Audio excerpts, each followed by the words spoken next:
Hello everyone, this is Ogre and I'm going to be ranking the Nightmare on Elm Street movie series. I'm leaving the 2010 remake out because I've only seen it once when it was very first released. I didn't like it and haven't really wanted to see it again, and I don't have it, so I didn't rewatch it when I was doing my reviews for the 8 main films in the series, so I'm just gonna leave that one out because it wouldn't really be fair to rank it, seeing that I probably need to give it a rewatch before I do a ranking. So anyway, number 8 is 1985's A Nightmare on Elm Street 2: Freddy's Revenge, directed by Jack Sholder. This one was an okay movie. I think one of the hardest things it had to do was follow the first movie, which was one of the greatest horror movies of all time and everything. So this had the trouble of having to follow that, and the story just was okay. The pacing was really slow. The movie's only an hour and 25 minutes, and it doesn't really feel like that. It feels like it's a lot longer because the pacing is really slow. Freddy's not in this one very much. They only show him for 13 minutes of screen time. However, when they do show him towards the end of the movie, when he's going around killing people at the party, that's one of the best scenes in the series. I will give it that, but it's just all in all, this isn't one of my most favorites in the film series. Number 7 is 1989's A Nightmare on Elm Street 5: The Dream Child, directed by Stephen Hopkins. This movie was okay. It had a weird premise: Freddy wanting to possess the unborn child of Alice. I thought that was kind of weird, and it was weird that they showed Alice's baby as it's like a 5 or 6 year old kid and everything, and Freddy was trying to befriend him to get ready to possess him. It's kind of weird and everything, but it wasn't a terrible movie, but it just wasn't as great. It felt more like a fantasy type movie than a horror movie, and Freddy wasn't as threatening in this one but by this point in the series, he really wasn't that didn't feel as threatening. I mean, he was still evil, but he didn't feel like he was more funny than scary and everything. But it's just one of my least favorites in the series. It doesn't have as many memorable death scenes. There are a few, but not as many, and it just isn't one of my very most favorites. Number 6 is 1988's A Nightmare on Elm Street 4: The Dream Master, directed by Renny Harlin. Kind of like the second movie, one of the biggest problems with this movie was having to follow the third movie, Dream Warriors, which is one of the best in the series. This one was still a really pretty decent sequel. I don't like the way they brought Freddy back up and killed him off again. The way they did it just especially at the end of it, just kind of felt lazy, like making him look into a mirror and see the evil that he's evil and stuff. I thought that was kind of dumb and everything. I thought the way they brought him back was kind of dumb too. But it does have some decent death scenes, and one of my favorite death scenes in the series when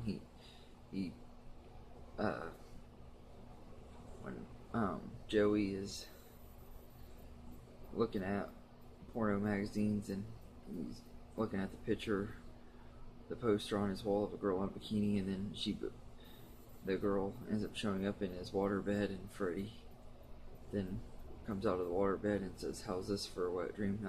It's one of my favorite kills in the series. I just thought it was amusing and everything.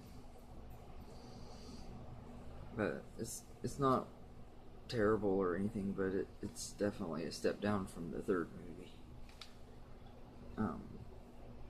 Number 5 is Wes Craven's New Nightmare. Now, this one was one that when I was younger I didn't care as much for. I saw it when I was a kid and it bored me because it's so slow paced and everything.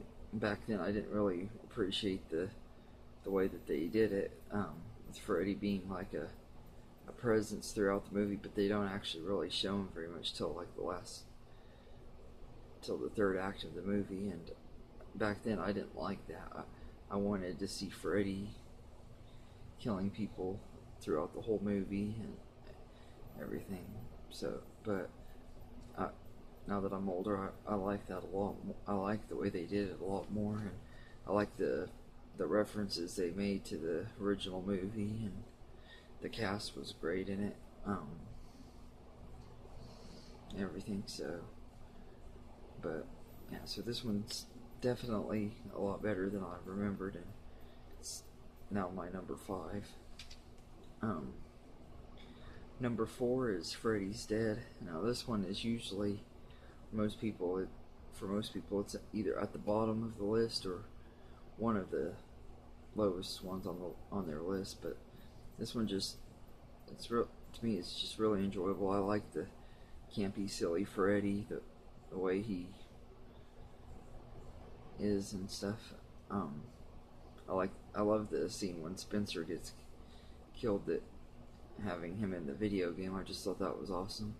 The scene with Carlos getting killed was pretty brutal. The way Freddy just used his hearing and stuff, that was like really jacked up and brutal, but it was still a really cool death scene. But yeah, this was a decent enough movie. It's not a masterpiece or anything, but it's still a lot of fun and everything. And I also like we get some more of Freddy's backstory, because we'd gotten a little bit of it throughout the previous movies, but find out a little bit more about him, that he had a kid and stuff like that. But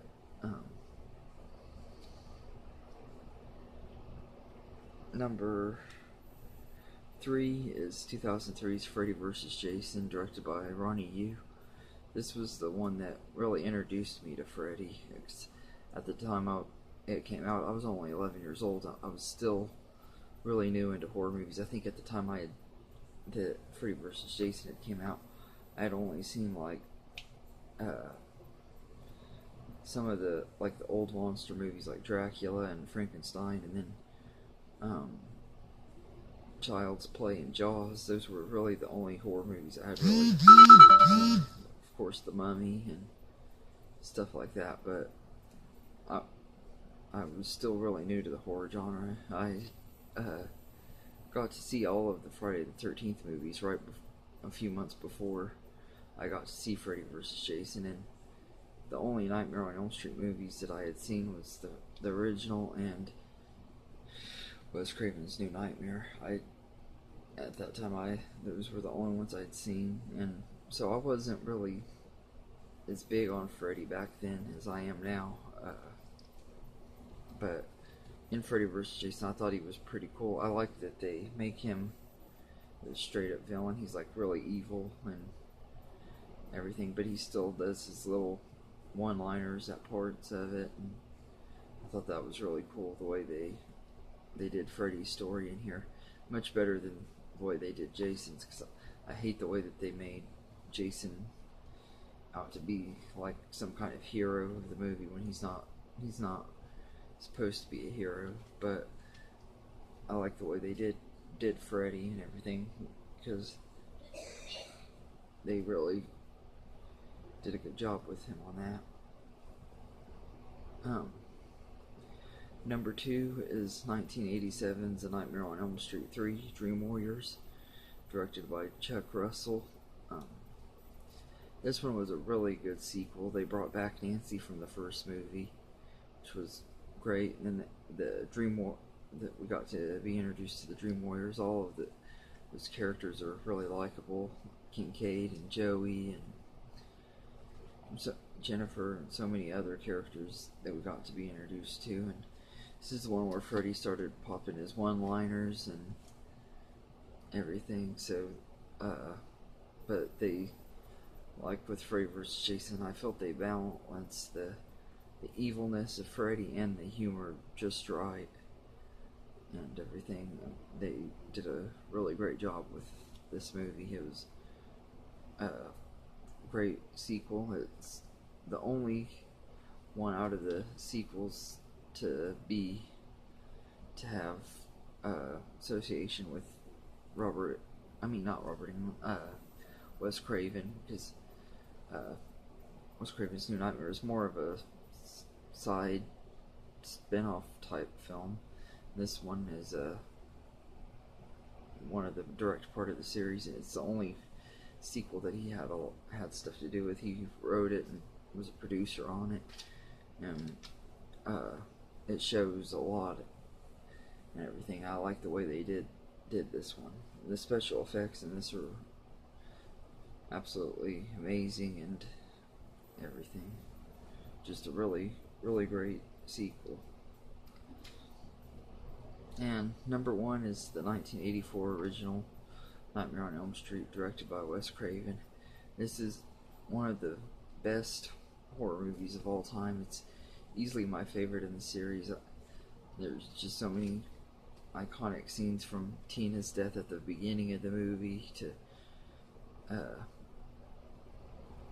Glenn's death when he gets sucked into the bed and the blood sprays all over the ceiling and the room. That was just really awesome, and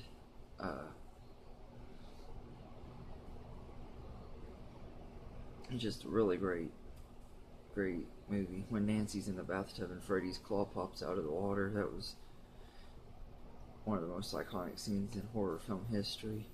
Just really great movie. We got to be introduced to some really cool characters, and Freddy, who is one of the greatest horror villains of all time. He's definitely in my top 3 and everything.